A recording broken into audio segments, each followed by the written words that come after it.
What's up, guys? Giovanni here.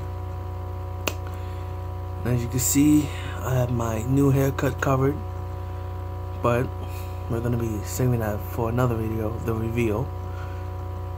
But let's talk about the title of the video, and that is I am reviewing Superman, Man of Tomorrow by Job Willens. This guy combined. He combined the Man of Steel movie and the Batman vs Superman movie into one, completed movie, with his own fat edit.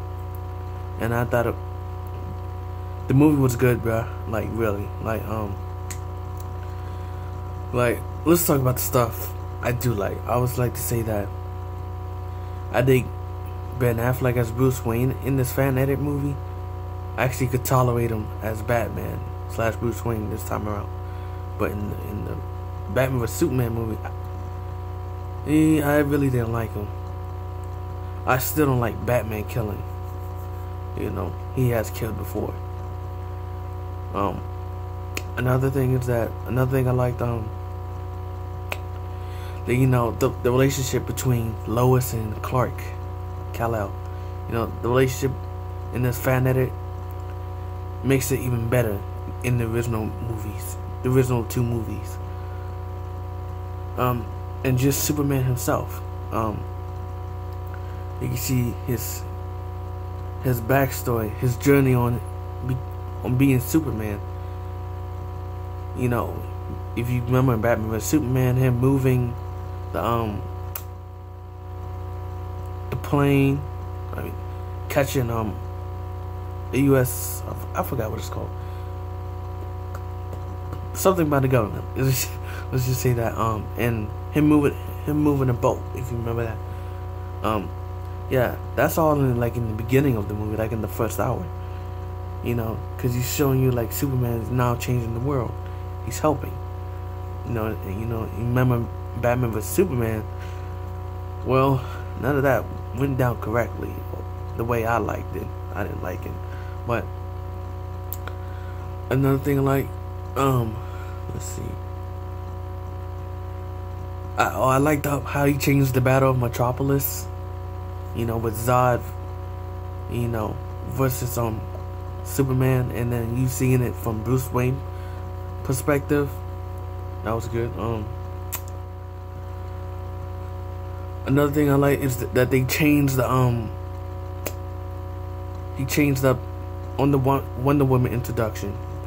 Because if you remember in Batman vs Superman, when Batman says to Superman, "I thought she was with you," and I'm like, "Bruce, you already met her, so that's not funny." But this time in this fan edit, he actually changed it up, and I actually believe him this time. Yeah, so I'm still not a fan of Wonder Woman in the movie. Well, in general, in this fan edit, or I still like her introduction into the movie. She had less scenes, but it was actually important in this fan edit. So one more point over the Batman vs Superman. Another thing I liked is, over the course of the movie, because the movie's 2 hours and 30 minutes. Actually, it is 2 hours and 30 minutes. Is not only that you got his story as Superman, but his story in Smallville as Clark Kent.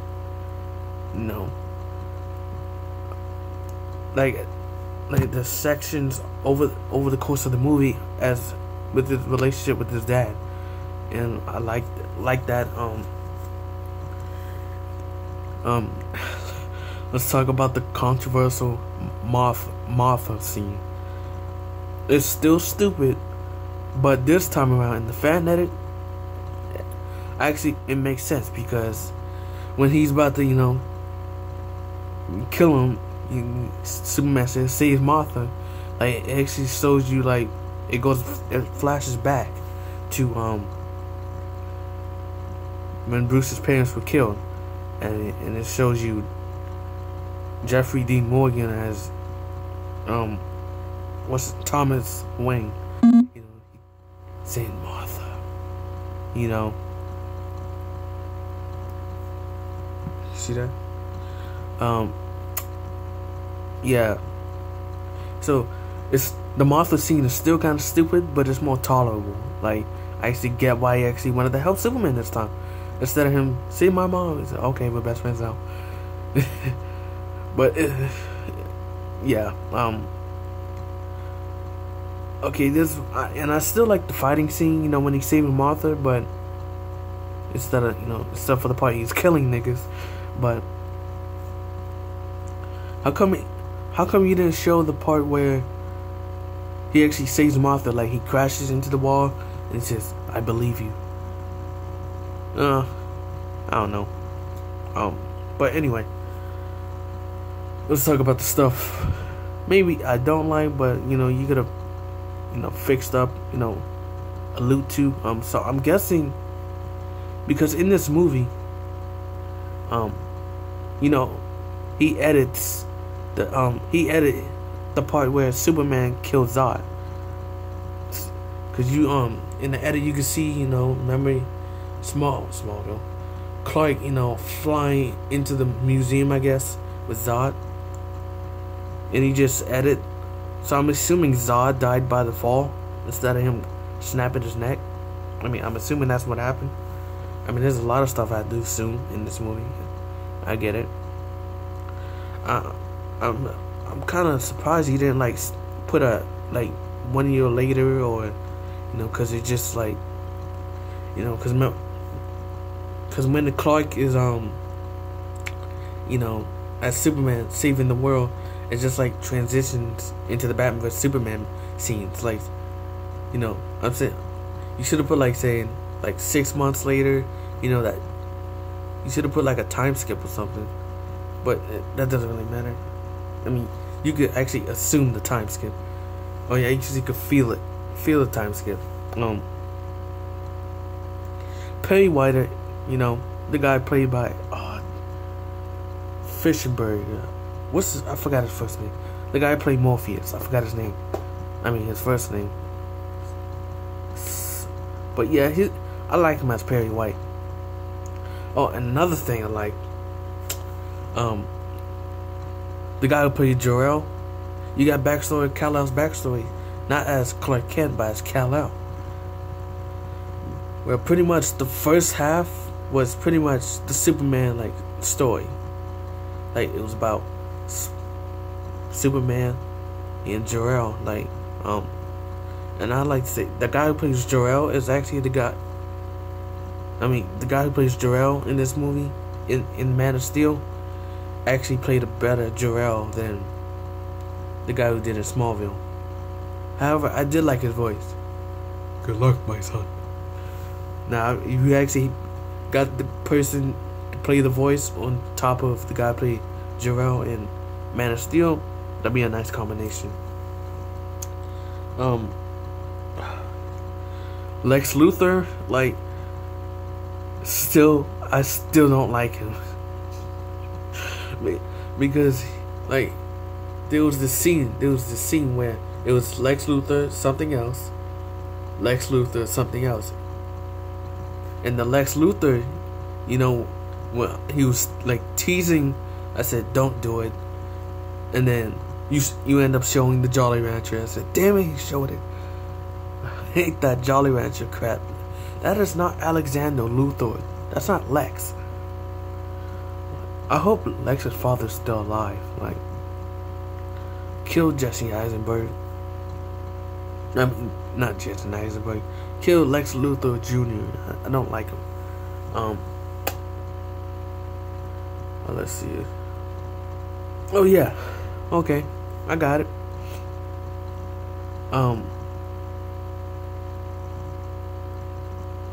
Okay.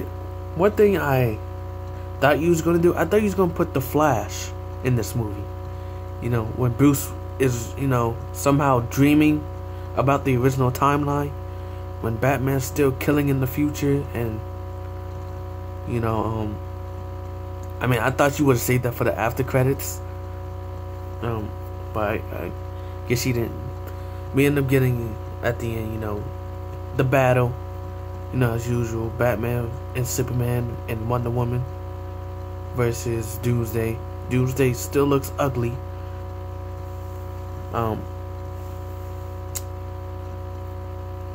But yeah, I think that's all I have to say.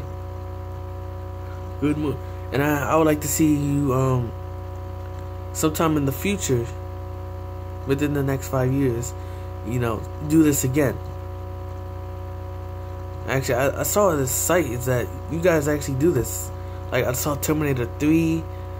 I tried downloading it, but it takes me to something else, and it won't let me watch it. Like, I even did this for Man of Steel. I mean, this for Man of Tomorrow. But I ended up, you know, actually officially finding it. Like, somebody actually could watch it, but that's like, finally. But first I downloaded it because I was trying to somehow connect my computer, my laptop, to my PlayStation 3 so I could view it on TV instead of my laptop. But I said screw it, so I decided to watch it from my flash drive, and I realized that the whole movie wasn't on it. It was just the first the first 16 minutes and 30 seconds. So I ended up had to watch it on this Vimeo. And I tried to watch it a few days ago, but it kept pausing, briefing, whatever. I said, okay, you know what? I'm gonna just try it today. Because there'll be sometimes when my internet would be nice and perfect without buffering or nothing, and then there'll be sometimes where it'll just buff every 7 seconds, which pisses me off. But yeah, good job, man. Sometime down the line, this actually, or you somehow, you know, like, give me a site or something for all these, you know, fan edit movies, because I can't download them because it ends up taking me something else and it won't let me watch the movie. But yeah, hope you do this real soon again. So this is Mark May. This is Giovanni saying you have failed the test.